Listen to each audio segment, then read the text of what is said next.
The USS Resolute hung in low orbit above Kroan, its silver hull gleaming against the dark backdrop of space. Inside the command deck, Captain Jack Carter paced with the deliberate steps of a man wrestling with an unsolvable puzzle. The hum of the ship's systems had dulled to a faint murmur, a sound that gnawed at the edges of his nerves. For a state-of-the-art starship, this silence felt unnatural, almost ominous. Dr. Evelyn Grant leaned over a glowing console, her brow furrowed as lines of code danced across the screen. "Captain, I've run every diagnostic imaginable. The engines are fine. The power core is at full capacity. There's no mechanical failure." "Then why aren't we moving?" Carter asked, his tone sharper than intended. The engineer pushed her glasses up the bridge of her nose, exasperated. "Astra keeps repeating the same thing. She insists a human must sit in the pilot's chair to activate the systems." "Ridiculous," Carter muttered. He turned to face the holographic projection of Astra, the ship's artificial intelligence. The glowing feminine figure stood at attention, her translucent form flickering slightly as if aware of the tension in the room. "Astra," Carter said, "explain this nonsense. You're fully capable of piloting this ship. Why the sudden need for human intervention?" Astra's voice was calm, mechanical yet soothing. "The ship's neural interface requires direct human input to initialize. The system cannot proceed autonomously. That wasn't in the manual," Lieutenant Marcus Rodriguez quipped from his seat at the navigation station. The young pilot leaned back, arms crossed, a faint smirk playing on his lips despite the growing tension. "What's next? The ship wants a bedtime story." "This isn't a joke," Carter snapped. "We're sitting ducks here, and we don't know what's coming." As if summoned by the captain's words, the ship shuddered slightly, a distant rumble echoing through its frame. Dr. Amanda Fisher, the ship's biologist, entered the deck, holding a tablet filled with data. "The planet's atmosphere is generating electromagnetic interference. It's destabilizing our external sensors. We'll be flying blind soon." "Perfect," Carter muttered. He turned back to the crew. "Grant, can we bypass this interface nonsense?" Grant shook her head. "Not without risking a complete system shutdown. Whoever designed this ship made sure it relies on human creativity, or unpredictability rather, as part of the control matrix." "Human creativity?" Rodriguez asked, raising an eyebrow. "That's a fancy way of saying we're unpredictable lunatics." Carter's gaze lingered on the pilot. "You're the closest thing we have to a lunatic with a joystick. Get in the chair." Rodriguez hesitated, his smirk fading. "Manual piloting? That's ancient history. The neural interface hasn't been used in decades. It's practically a myth. Consider this your chance to make history," Carter said. With a resigned sigh, Rodriguez rose and approached the pilot's chair. The sleek, black seat seemed to glow faintly, as if it had been waiting for this moment. He lowered himself into it, his fingers brushing the armrests. Instantly, the ship's systems flared to life. Holographic displays materialized around him, each glowing with intricate patterns of data. "Whoa," Rodriguez muttered, his cocky demeanor giving way to awe. The neural interface connected to him, a faint hum resonating in his mind. He felt the ship, a vast, intricate machine, responding to his thoughts. "How does it feel?" Grant asked, her voice tinged with curiosity. "Like I'm in a video game," Rodriguez said. "Except the stakes are a lot higher." Astra's voice interrupted. Neural connection established. Manual control enabled. Before anyone could celebrate, an alarm blared through the deck. The holographic displays shifted to show incoming objects, dozens of them, moving rapidly toward the ship. "Hostiles inbound," Astra announced. The screen displayed sleek, dart-like shapes with glowing red cores, Kroan drones. The crew froze for a moment, the realization sinking in. "Battle stations." Carter barked. Rodriguez gripped the controls, his instincts kicking in. The Resolute lurched into motion, the engines roaring as the ship swerved to avoid the incoming drones. "Hold on," he shouted. Weaving through the barrage with practiced precision, Grant scrambled to the weapon's console. Our targeting systems are glitching from the interference. Then aim manually, Carter said. We don't have time to wait for perfection. Dr. Fisher glanced at the display, her mind racing. The drones are synchronized. They're likely controlled by a central hub. If we can disrupt that connection. Easier said than done. Rodriguez interrupted as another volley of plasma bolts streaked past the ship.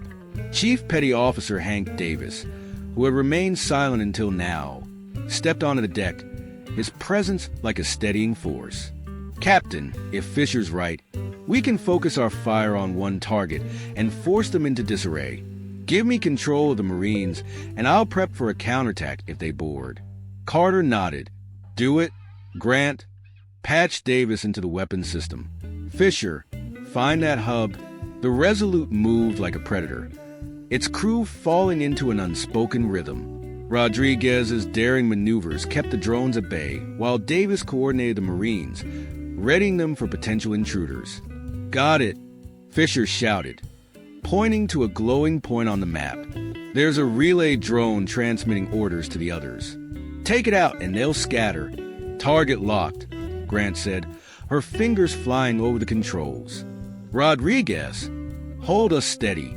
Easier said than done, Rodriguez replied, pulling the ship into a sharp roll to avoid another attack.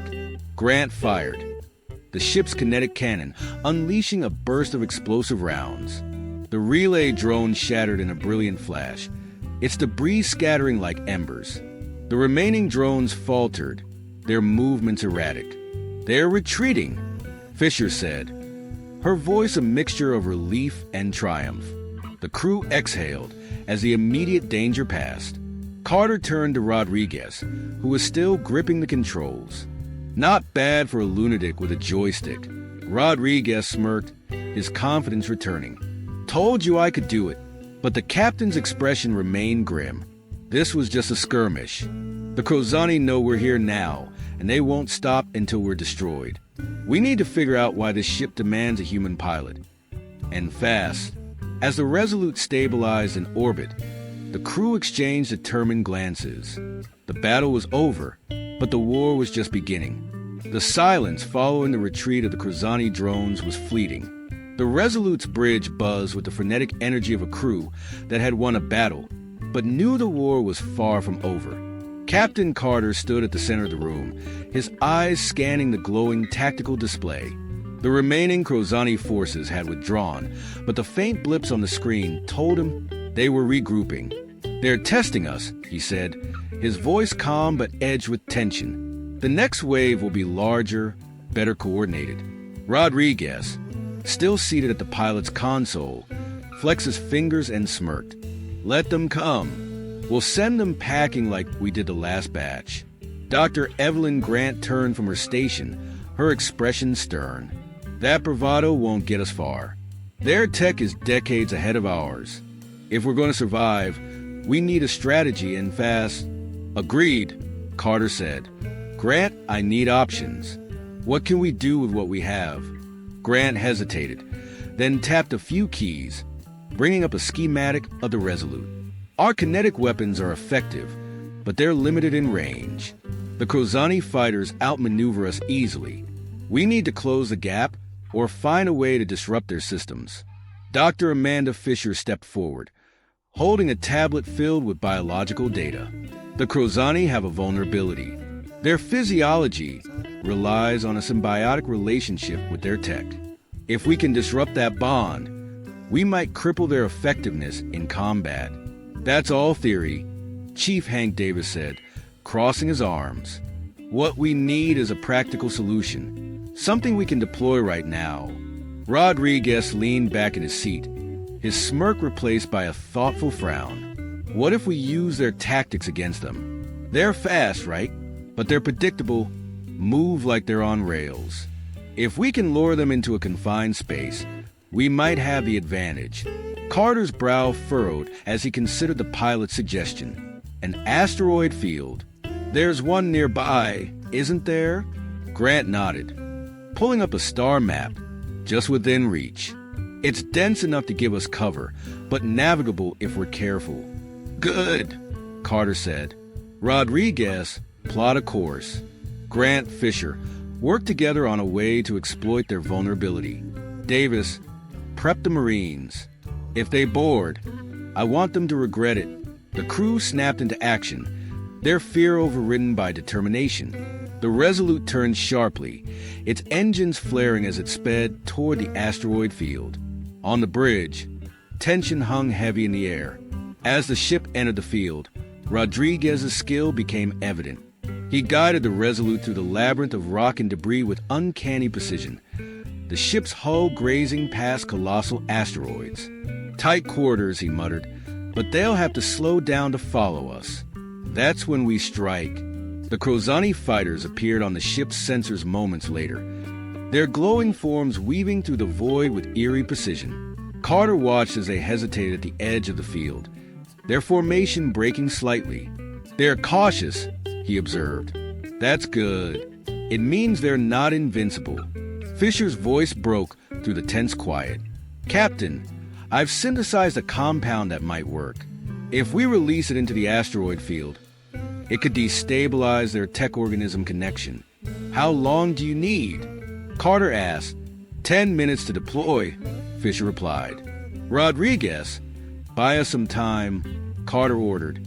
With pleasure, Rodriguez said, pulling the ship into a daring maneuver that led the pursuing fighters deeper into the asteroid field.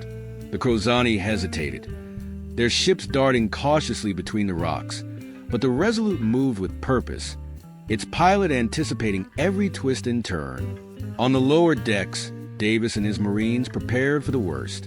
The grizzled veteran barked orders, ensuring his team was ready for a boarding attempt. These aliens might be smarter than us, but they bleed like anyone else, he growled.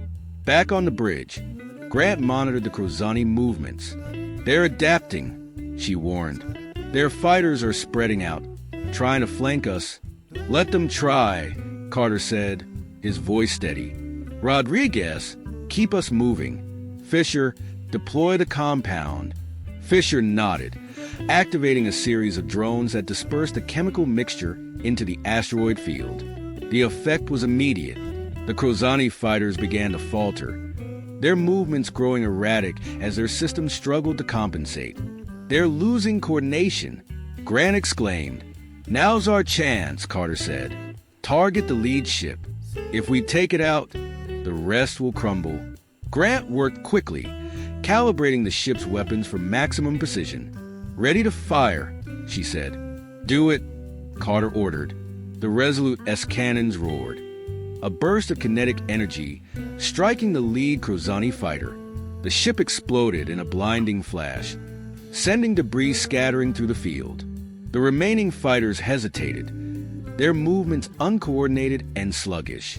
They're retreating, Grant said, a note of triumph in her voice. Don't get comfortable, Carter warned. This was a test. They'll be back, and next time, they'll be ready for us. As the Resolute emerged from the asteroid field, the crew exchanged weary but determined glances.